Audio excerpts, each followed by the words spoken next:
Alright folks, we are back on our speaker here, and I got some epoxy. As you can see, I made some paper shims.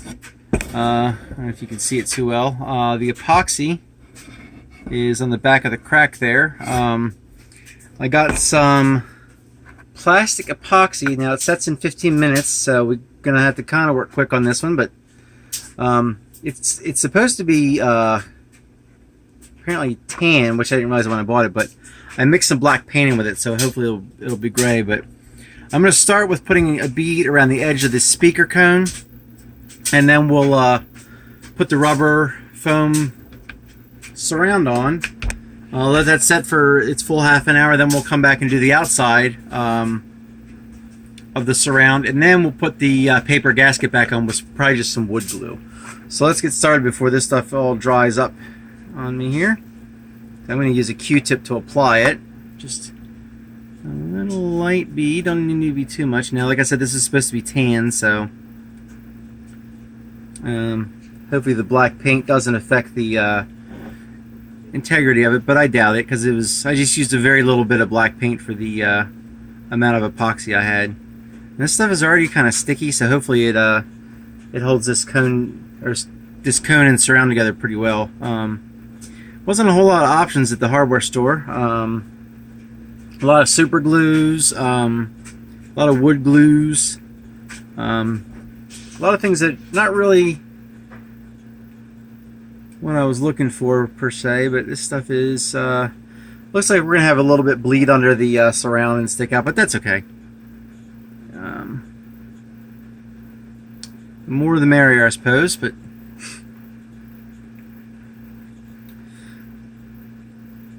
I guess I could have got a little brush, but honestly this Q-tip seems to be working very well, and I have plenty of those. This stuff is already getting pretty gummy. So it's a 15-minute / half hour, so it takes 15 minutes to dry, fully cured in half hour. It's supposed to be pretty good. They did have some Gorilla Glue, but it was that I didn't want it to get foamy. Plus, they only had a really small container of it left in stock, so this one seemed to be like a good choice. Worst case scenario, we remove it and use the other surround as a spare, but it's worth a shot. Now, I've used the glues you get from like the speaker refoam places, but I did not order any because I thought I had a container, but it was kind of old and it had dried up. So let's get our surround on here. Kind of line that up on the outside and just kind of work our way around and just stick it down. And I have my hand behind the cone as we push it down. Looks like I'm going to have to make a couple passes here, and it's starting to get on my hands.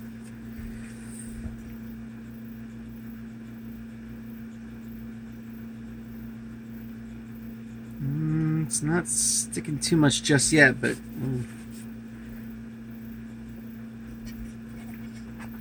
let's see if we can push this up a little bit. Maybe we can stick some stuff under here. Stick these paper towels underneath to kind of hold the cone up. There we go. That seems to be, well, as long as they don't fall out, that is. Let's see. So we got, and this is one of those things you're gonna kind of have to take a couple passes to just push it down, and don't really slide your finger around. I know it's tempting, but you really want to push down on the surface. You don't want to twist it or move it around.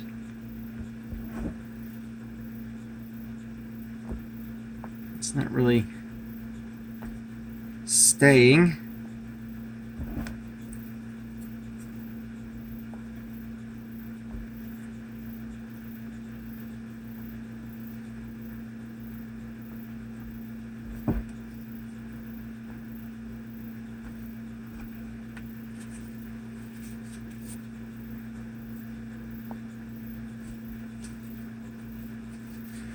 Maybe I should have used gloves.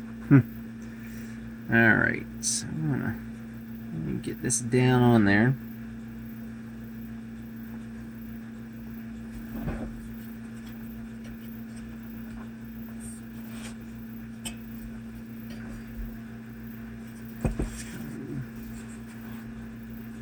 Move this a little bit. Try and get that cone really up there. It seems to want to just stay down. I do not want to get that epoxy off that side, so maybe we just put it along the edge here. We go to the other side where there's no epoxy on the back.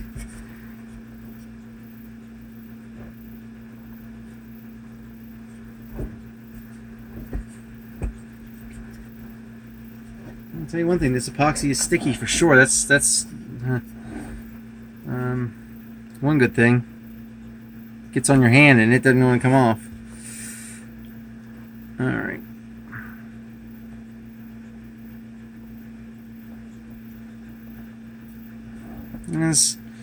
It looks like it's not going to be a beautiful job, but, I'm not a professional.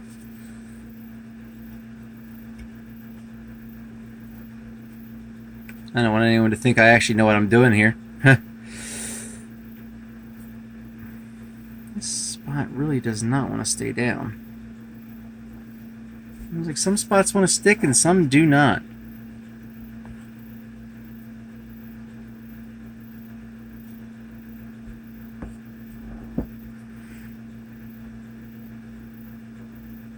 But I'll work this in and we'll pause and come back and see how it worked in a few minutes.